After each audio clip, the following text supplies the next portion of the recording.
Hello, everyone, and happy Monday. I'm so glad to have you all back.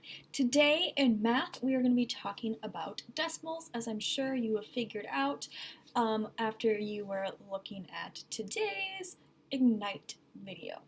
Well, today specifically, our objective is actually going to be I can read and write decimals in standard form and word form. So remember, standard form means the number, you're actually writing the numbers down, and word form is just that, you're writing the words rather than the numbers down, you're writing the name. So that is what we are going to be working on today. Keep watching and we'll figure out how to do it.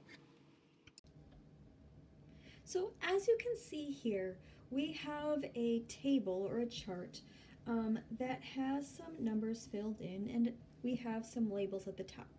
So we have the standard form column and we have the word form column. You can see that some have the standard form all filled out and some have the word form filled out. Our job today is we are going to be filling in the blank part of this table. You are going to be doing a similar work today after this lesson. So let's get started. This first one here under standard form says 5.04, or if you were going to say it correctly, it would be 5 and 4 tenths hundredths. 5 and 4 hundredths. How do I know it's 4 hundredths? Well, I know it's 4 hundredths because the tenth spot is a 0 and the hundredth spot has a 4 in it. So we would then write 5, and remember that decimal point is actually an and then I don't have to write 0 tenths. I just have to write 4 hundredths. The reason for that is because we know that if we don't say a number here for this tenth spot, it's just an assumed 0. Okay? Let's go on to this one.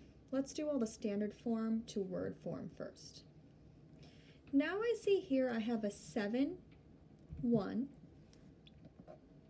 So ones. 7 ones. We have the and.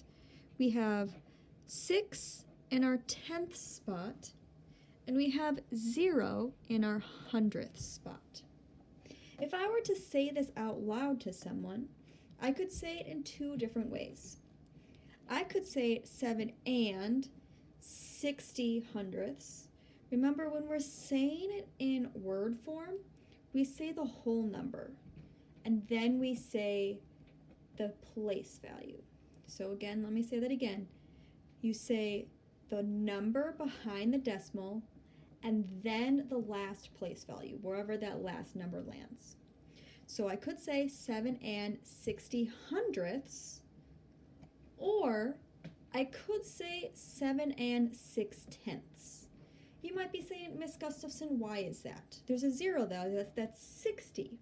You're right, but 7 and 6 tenths and 7 and 60 hundredths is actually the exact same number. It's like if we were to take the 0 away, it doesn't actually change the value. So even though I could write it as 6 tenths, I'm still going to write it as 60 hundredths because that's how it is written. But either way would be acceptable. So I'm going to write 7 and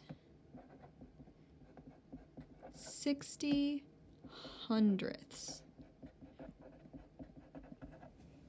All right, let's go to this last one down here.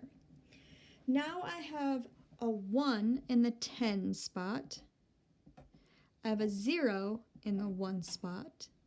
I have a 0 in the 10th spot. I have an 8 in the 100th spot. And I have 1 in the 1000th spot. So I know how to say this number, this whole number, that's the easy part, that is 10. So I'm going to write that down. 10 and And now I need to figure out this one. So it's and 081. Well, 081 is the same as 81, right? We don't say the 0 in front of it. We say 81. And the last place value that the last number is on is in the thousandths. So I'm going to write 81 thousandths.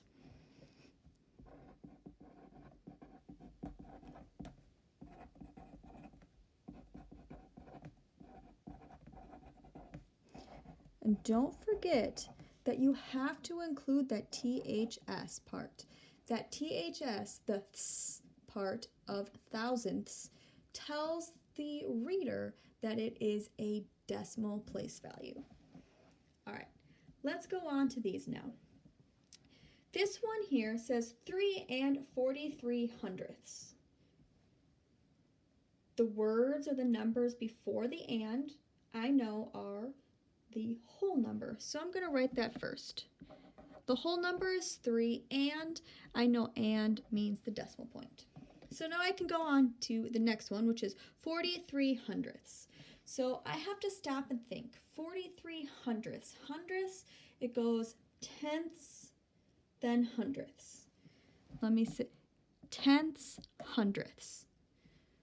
Remember, this is telling me the last place value, so I'm going to stop at the hundredths mark. And now I'm going to fill it in. It says 43, so I'm going to write 43. Let's go to the next one. We have 12 and 4 hundredths. Well, again, the 12 is before the and, so that makes it the whole number. The and is telling me that it is a decimal point. Now it's saying 4 hundredths. So I'm going to do the same as I did up here, and I'm going to draw 2 spaces for my tenths and then my hundredths. Now I'm going to look at this again. It says 4 hundredths. If I put a 4 here, that would make it 4 tenths. And I know I'm not looking for tenths, I'm looking for hundredths. So I need to put my 4 in this spot. But what do I do here? I didn't say that there was a number here, or in this word. So I'm just going to pop a 0 there, because we don't say 0 when we are talking about decimal points. Last one. This one says 1 and 19 thousandths. Oh boy. So 1 I know is our whole number because it is before the and means decimal. And now we have 19 thousandths. So again, I'm going to do my little blank mark. So tens, hundreds, thousandths. I'm going to stop at thousandths. Now it says I have 19. My 19 needs to stop at the thousandths. So if 19 is written this way, I need to make sure that my 9 is landing on that thousandths mark. So I'm going to put 19 here. And again, now we have this blank spot, which I'm just going to fill in with a 0. 1 and 19 thousandths. Today you are going to be doing a similar work. You are going to be given numbers in word form and in standard form, and you are going to be writing them in the opposite way.